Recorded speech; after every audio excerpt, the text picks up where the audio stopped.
Hello and welcome back to Desert DIY. If you are new here, my name is Corey. Today I am going to take you through my entire living room and snack bar makeover. We moved into this house about 8 months ago and we just have not figured out what would work for this weird shaped room.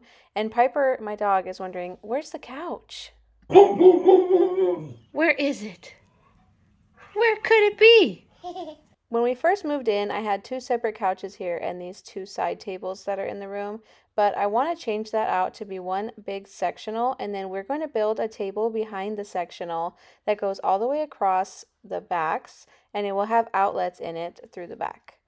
Over here we have our snack bar, and then I also have these built-in bookshelves and displays, and I'm not going to be painting any of the paneling in this room.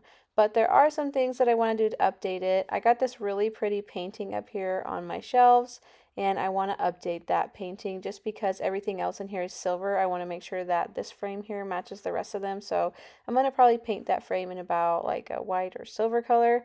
But that picture looks exactly like our house on the outside. It even has the color of the shutters that I want to paint ours. Inside our snack bar, we have a big mess, just like the rest of the room. This plug over here is upside down, so I can't put my wax melt plug on the wall and had to have one on the counter. I want to get rid of all these glass shelves because they just look so like jagged and pointy and dangerous looking. All these collectible things are going to go to a different room. I have just stuff that we've collected through our travels. My husband used to travel a lot for work, and then I am a big Harry Potter fan. So over the years, I have collected some memorabilia stuff. Plus, we went to Universal Studios in Florida and got all of this stuff from the Harry Potter world over there. Another thing we're going to do in this living room makeover is the fireplace. I am so scared to do anything to this fireplace, but it really needs a refresh. It has this outdated brass insert to keep it closed, which is absolutely necessary where we live. We have to have this here, but I'm going to be updating it to look much more new and fresh. We got our new couch delivered and it looks really great in the room. It's a perfect size, but we had to pull it away from the wall to make sure that we can put in that new built-in table that goes the whole length of the back of both sides of the couch. So my husband's doing that right now, and then later on I'll be the one pushing it back in. It's all about teamwork, right? And in this video, you're not going to only see me and my husband doing the work, but our kids help out, and my mom even came from out of town and was helping out with some of these projects.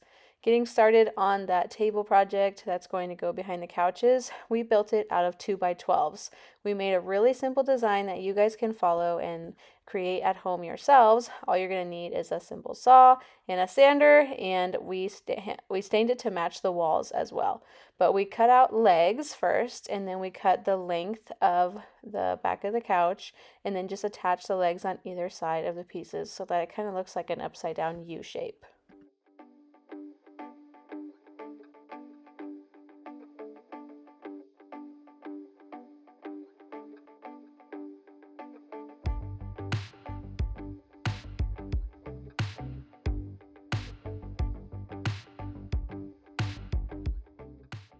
An important part of this build is adding glue before we screw the pieces together. Since we aren't using any kind of braces, we want to make sure that it's nice and strong. And then I'm also going to use a fun hack where you put wood glue and sawdust to create wood filler right here. That way I didn't have to go and get any different wood filler, and it'll stain very similarly to the rest of the wood.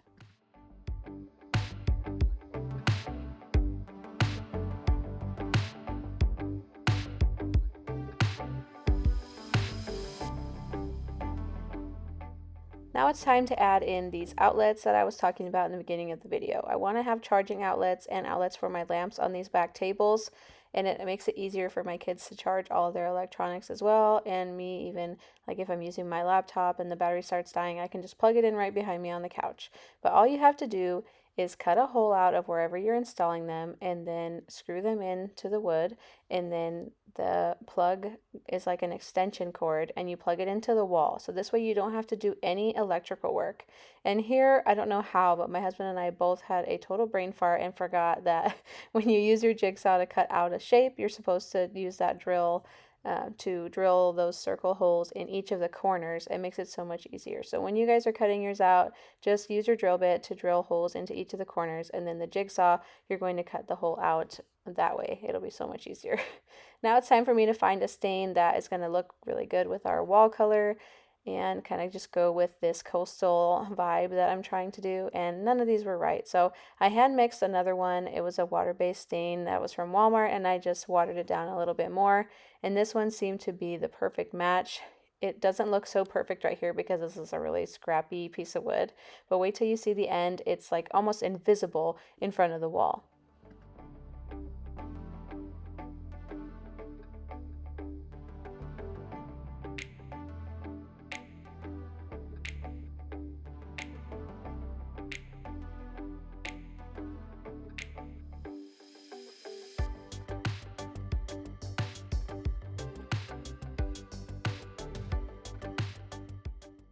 I'm going to be sealing it with the triple thick polyurethane. It's water-based, so it doesn't stink very much, but I only had to do one coat since it is like doing 3 coats. If you want to make it extra durable, you could do 2 coats of this, but it is not necessary. I have definitely thoroughly tested this out by putting cups and water and whatnot all over this, and it has sealed it perfectly with just 1 coat. But now it's time to screw those pieces in now that everything's finished and drying. It's not all the way dry here, and we bring it in before it's completely dry, but I wanted to make sure you guys saw how we screwed this in and how simple it is. I'll link these plugs in my Amazon store in the description box down below, along with a lot of the other things that I'm using in this video, just so that if you guys have any questions about what I'm using, you can find it in there. And if you can't find something from this video in my Amazon store, please let me know in a comment and I'll make sure to add it on there or show you where I got it. But here it is, installed in the room. I ended up having to stain that side.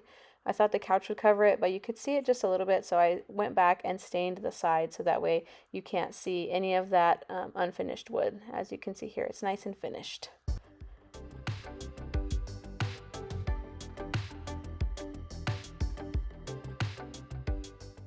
Time to push the couch back in. Like I said, it's always teamwork with our family. We always try and help each other out and make sure that we are doing as much as we can to accomplish things together. Here are my other helpers. My youngest is now walking. She is a year old already. I can't believe it.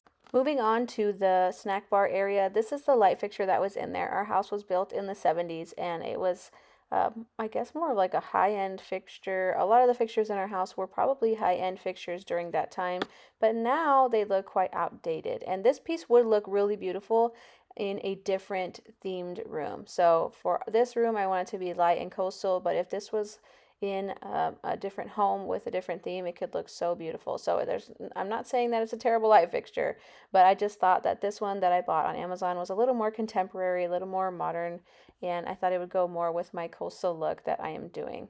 And I think this light fixture was $30 or $40. I will find it on Amazon and make sure I link it in my Amazon store for you guys.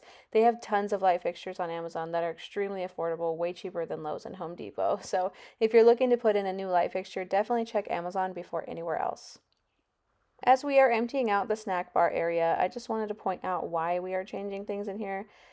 It looks as though you are standing inside an elevator when you are in there because all the walls are mirrored. It looks awful in my opinion, and I wanted to change that because it just didn't look homey or like special in any way, and the glass shelves just weren't doing it for me, and the depth of the shelves stuck out further than the lip of the wall there. Like it just didn't go in my opinion.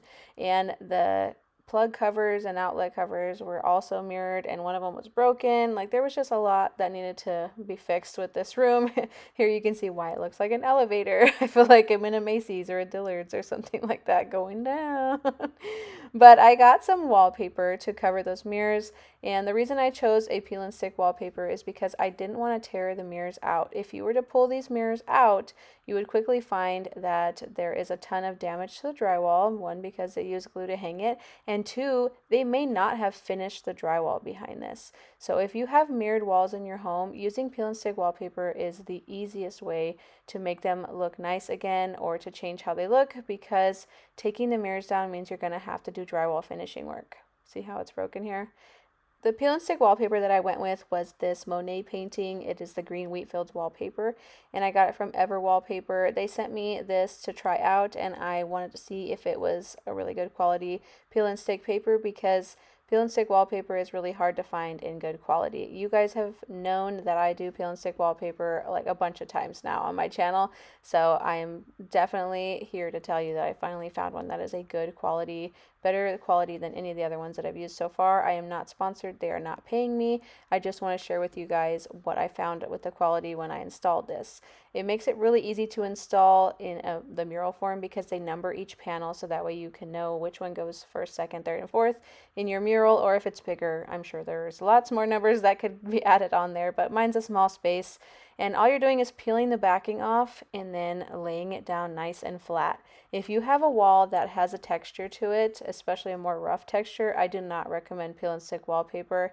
If you got a more busy pattern, like I have a full-blown mural on mine, it may look okay from far away, but it's just not going to stick very well. You may have to like staple the sides because the really textured walls just don't do well with peel and stick paper.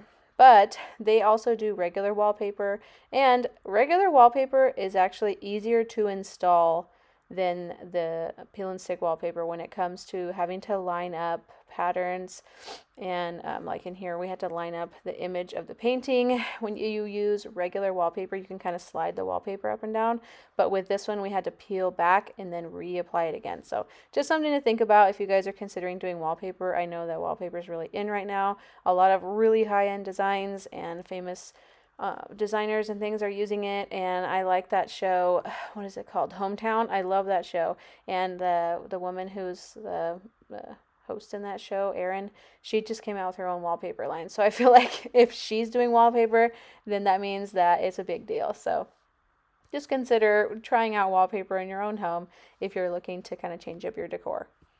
And for this company, they offered to give a discount code to you guys. And instead of taking a commission for any sales that happen here, I asked them to just take my commission amount and give you guys a bigger discount. So they said they can give you guys 20% off. And I will put the code for that discount in my description box down below.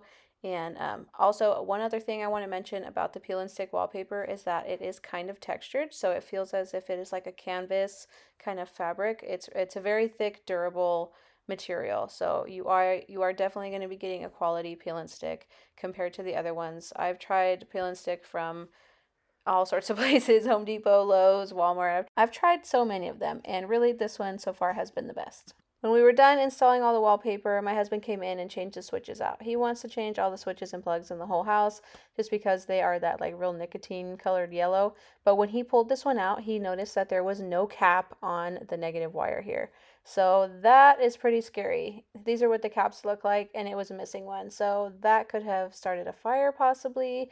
I feel like the breaker probably would have popped before that happened, but you never know, and electrical fires happen all the time. So I am extremely relieved to find out that he caught this, and my son is learning a little bit about electrical, and he's pretty much anytime the tool bucket comes out, he's like, Daddy, what are we doing? So he's over here supervising as Daddy does all the electrical work, and my husband is a very good electrical worker. He knows a whole lot about doing this, and he also added in, well, another thing that was missing from this switch, which was the ground. I'm considering painting the switch cover here a color that's similar to the mural in the background. What do you guys think of that? Should I paint it like a green or like kind of make it blend into the mural, or should I just leave it white?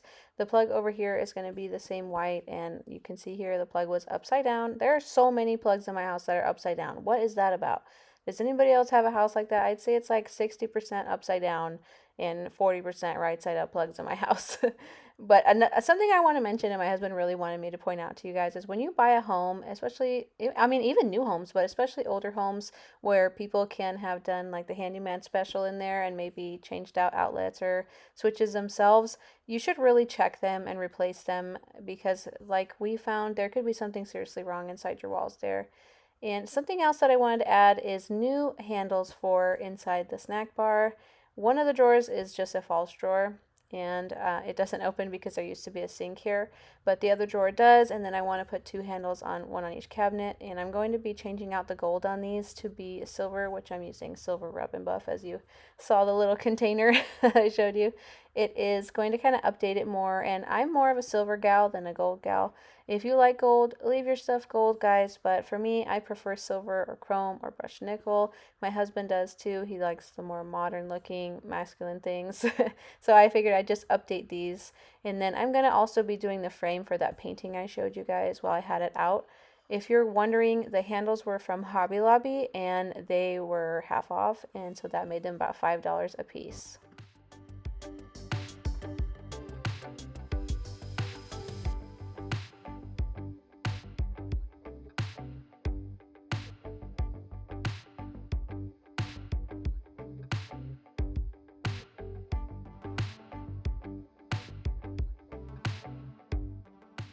Time to put these handles on. My husband drilled the holes for these, and later on, when I have some extra time, I'm going to fill in the old hole where the original handle was, because it was a single screw before, and now it's going to have 2 screws in there now. But I just didn't have time to do it, and didn't have time to go to the store and get wood colored wood filler to make this really easy. Since I'm not painting or restaining these drawers, I want to make sure I'm getting a wood filler that matches them, so that'll just be something I do later on. And for this video, you'll see that there's still that center hole in there, but just know I will fill that in eventually. Just give me some time to do it. Sometimes you just have to be patient in makeovers in your own home when you're busy and life gets in the way. It's better to just get something done and then later go back and do the details.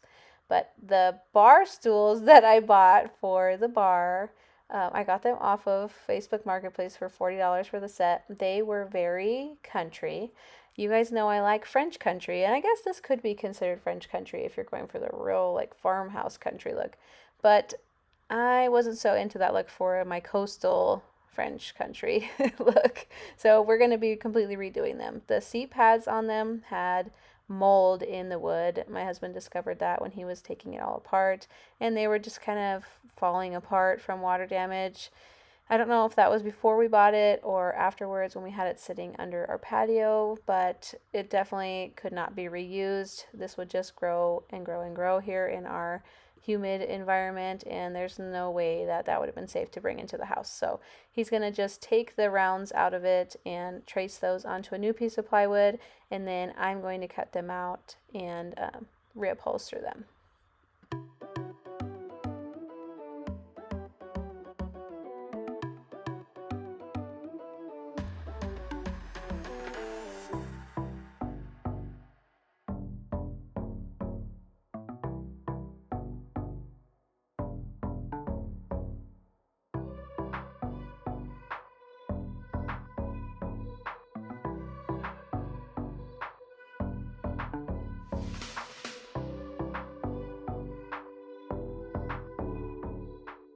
When it comes to reupholstering, you guys have seen me do this a million times already, but if you are new to my channel, I'd just like to say a little quick bit about what I do for reupholstering.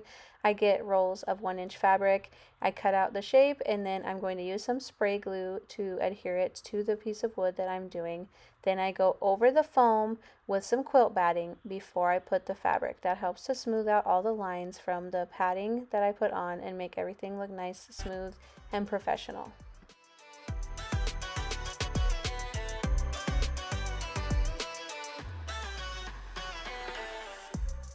The fabric I'm using is a faux leather that has like a webbing look to it, and it is from Hobby Lobby actually, and they have their upholstery fabric much cheaper than Joann most of the time, like almost all the time naturally, but when they have it half off, which is kind of rare, you can get it half off and then it's dirt cheap upholstery fabric. You really can't beat the prices when they have it half off. So if you ever see the upholstery fabric on sale, get it right then, because it doesn't go on sale very often, and you'll definitely be glad that you got it because it's a huge money savings in the end.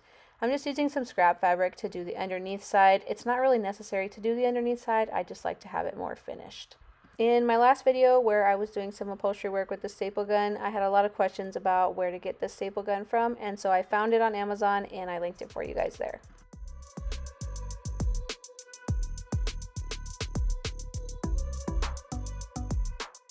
For the frames of the bar stools, my mom came outside and spray painted them for me. I thought that was so awesome of her. She's such a hard worker, It's no wonder where I get it from.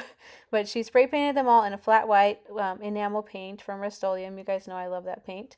I ended up deciding to not keep the backs of the seats on there. They just looked too busy in the space.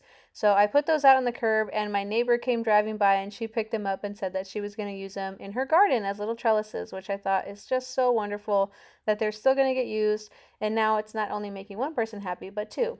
And look at how easy these are going to be to wipe off while people are eating at the bar. The next part is probably my favorite part of the living room transformation, which is the makeover on my fireplace. I have been so afraid to do this. I just didn't want to do something that was permanent to it and then not be able to go back. And I know that there's so many TV shows where they say, oh, we're going to remove the paint and take everything back to the original fireplace. And this is not really that kind of fireplace. It's the same brick as the exterior. There's no special tiles. And it sheds because it is brick and it's not sealed in any way. So my husband took that glass part of the glass doors. I forgot what this thing is called. But he took it outside and he's going to be giving that part a makeover with some barbecue paint. And it's not just for barbecues, but I call it barbecue paint. It's a high heat paint that you can use on anything with fire. And this is rated up to 2,000 degrees. Rust-Oleum makes this as well. You guys know I love Rust-Oleum and I wish they would sponsor me. Rust-Oleum, I'm ready. Sponsor me. I'm down. But he's just going to spray. I think he did like 3 coats on here. It would have only been 2, but the second coat looked a little bit blotchy, so he just touched it up on the second one. It dries very quickly, and it is a very matte black color, which I think looks more modern, along those lines of this modern transitional style that I'm going for in my living room. It's going to update it into this century and make the fireplace not look like, oh, it's the old fireplace from the 70s and that they didn't do anything to update the house, that kind of thing. So it's going to end up looking gorgeous, I promise. Now it's time for me to do my part, which is whitewashing this fireplace. I thought about painting it white, but then I thought it would look just like a white stripe down my wall that comes from the ceiling down to the floor. And then I thought, what if I whitewashed it? So I did a test part on the side here, and I ended up loving how it looked. I was still really nervous at this point, though, because it looked super white compared to the wood paneling that's in the room. But I wanted to just go with it. For the whitewashing, the paint that I used clear paint. You guys may have seen me use them in past videos where I painted parts of my last house, but it's a no VOC paint. You know that I can't handle the smells, so the no VOCs is important for me. I just did about 2 parts water for 1 part paint. So if you're doing a fireplace, I would do 1 cup paint and 2 cups water. And it goes a long way. I barely even used any of this paint. It's so watered down that it goes a really long way. But I just brushed it on lightly. I made sure not to have too much paint on the paintbrush. So when you dip your paintbrush into the paint, you're going to want to wipe it off on both sides as if you kind of took all of it off. It should look pretty dry. And then you're going to sweep it across the bricks. Make sure your bricks are clean for this as well, and that there's no like stains on the brick that are going to show through since it is a whitewash. And another thing that I want to tell you guys or show you guys is that when you're not sure about doing something like this, look it up on Pinterest or do a Google image search of what you're going to do and see what it looks like. I know it can be really hard to visualize something that doesn't exist yet and see if it would look good in a space. And even though I did that test spot on the side there before I even did the rest of this, I still couldn't fully envision it. So I just went on Pinterest and I looked for other fireplaces that looked like mine that were whitewashed and how it looked in a room. And that is ultimately what made me go for it, was seeing how good it looked with a very light whitewash where the brick still shone through, and instead of painting it solid or doing a darker or less opaque or more opaque. I can never figure out if opaque means see-through or not see-through. Let me know in the comment section because I always mix that up. But I wanted it to be a very see-through whitewash. And the color that I'm using for it, I forgot to mention, is just a primer. I want it to be a very stark white and matte because I still want it to look like brick, have the texture of brick. I don't want anything shiny going on here. And I wanted it to be super white because the rest of the things in my room are very white. And also, I used that same spray paint for the bar stools, that flat enamel, to redo my kitchen, which I will be showing you guys later in another video. We are almost done with it. I'm like 99% done with it right now. But I wanted that same tone of bright white to go throughout my house. My entryway, um, the formal dining room, my office, all have a very bright, bright white. So I wanted to keep carrying that throughout the house. I think a lot of times updating a house really has a lot to do with carrying the same themes throughout your house. It doesn't have to be the exact same thing in every room, but carrying the same color scheme throughout your house really updates it and makes it feel pulled together.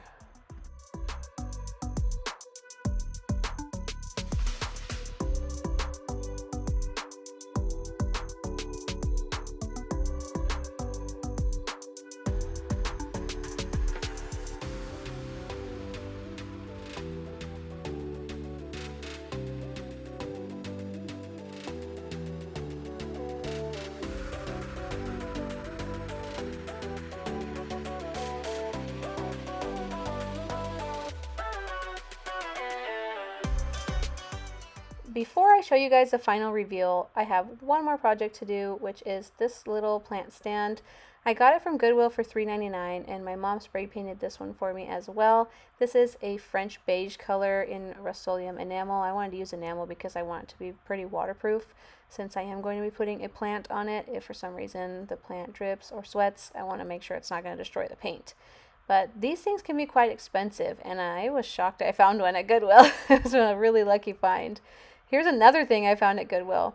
I found that pot or vase at Goodwill for, I think it was $7.99, half off. It was a Ralph Lauren brand, and it was in a dark blue, and the little bubbles were see-through. You can kind of see inside that the design used to be that. But I spray painted this one white as well, and I'm going to put this limelight plant in there. And then I also have another plant in there. But first, let me show you the name of it, just so you guys know everything about it. I know somebody's going to wonder. So there you could see what it is. It's called Limelight. And then I added this bamboo plant that I actually got from IKEA, which I didn't realize IKEA sold plants. And now I kind of want to go buy more of the bamboo because I think it looks really neat. And it helps to bring height to that vase. But I thought that the room needed some natural plants, bringing the nature in to go with my mural and kind of balance it out on the other side of the room. But let's look back at where we started. Can you believe this is what I was living with for a while? Now it is finished. Everything is built to suit the shape of the room. It all goes together and it fits our whole family plus guests on this amazing couch. The couch is from Living Spaces. That table along the back we have used nonstop since we installed it. With having a toddler, and if we're eating snacks or having a drink and sitting on the couch, if you were to leave something on the coffee table, she's going to grab it and spill it in 2 seconds. She's so fast. But having that table in the back makes a huge difference. Over here in the bar area, it wasn't horrible, just messy, and that mirror made it feel outdated and kind of a bit like an elevator on that side of the room. But now as you gaze across the room, you see that beautiful mural that appears to have been framed out by the wood paneling on that side of the room. When you look at it head on, there's like so many details to it that you never get tired of looking at it. There's something that you can find in the picture, no matter how many times you looked at it, that you've never seen before. Over here, I just changed the frame of that picture on the top right and then reorganized a little bit of my stuff over here. And underneath there, we keep lots of paperwork. I still want to change the handles out one day. I just can't really decide what I want to do yet.